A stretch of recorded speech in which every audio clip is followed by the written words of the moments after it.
Timbers owner and CEO Merritt Paulson and a special guest are with our Samantha Yarrick. It's the Breakaway presented by Frontier Communications. Thank you, Jake. Yes, a very special guest, not only Merritt. In full disclosure first, I have been begging you probably for 2 years now to bring Diego Paulson, your puppy, into the studio. He's only 2 years old. I've been begging for 2 years, the second I found out you had a puppy. This little guy, Diego Paulson, adorable dog. Where is he from? Where'd you get him? He's crashed out right now. He's been playing with Olivia in the office. But he was a rescue. My kids have been pestering me to get a dog forever, and I sort of had to sign up for being the primary parent, so to speak, if we got one. And you know, I was looking for a cattle dog mix, and you know, so I went with my oldest daughter and scouted him, and of course when he was little he came into the office a decent amount, but he still comes in occasionally, and we've got a dog friendly work environment, as you well know. He's the best. And what about, where did his name come from, Diego? Well, I've gotten grief for that because I did not name him. I want to be 100% clear. My daughter named him, and yes, you know, she is a big Timbers fan, and I'd clearly point out that we don't just have one Diego on the team. Two. So we've got two pretty prominent Diegos. But when I did talk to Diego Valeri when he saw me with him, he said, "Did you name him after me?" I said, "No." So slightly awkward. So a rescue dog. Why was that something that was important to you about going to get him from a shelter?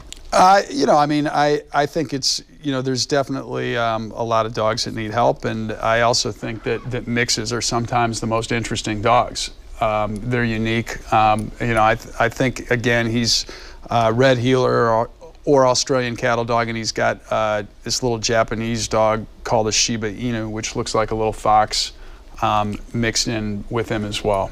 Did you have a dog growing up? Yeah, we had a border collie, but border collies are I love them, but they're high maintenance. I mean, you got to be ready to have a border collie, and you know, he's not quite. He's looking really chill now. He's pretty, but he's pretty energetic and active most of the time, you know, but no border collie for us at this point. And what's one of the funniest things that Diego has done since you've had him over the last 2 years? What's one thing where you've just look at him and say, "What did you do, Diego?" He's part monkey, I think, because he when he had the little enclosures, gated enclosures, you know, for training when he was younger, that are like 4 feet high, he would constantly climb over them. And the dog folks were like, "We've never, you know, no dogs climb over," and we got one over 4 feet, and he went over that too. So he was able to scale it and plop himself down on the other side, even as a young dog. But he's been a good dog. Last question on Diego. He is an adorable collar. What does it say? That was a Mike Golub special. ARF CTID. So little play on RCTID. As you guys all know, team is on the road for the first 5 games because of the expansion. This will be the first time since 2011 that you haven't hosted a home opener or a home season opener. I mean, thinking back to that time in 2011, what's the biggest thing you've learned from then to now? Not to take things as personally, maybe, which is still easier said than done. Yeah. I mean, I just have felt so personally invested in this team and everything that we do, where, you know, if we didn't get a result, or, you know, there was a criticism, which is part and parcel with professional sports, I just took it like as a personal attack. And, you know, if it's certainly not all about me.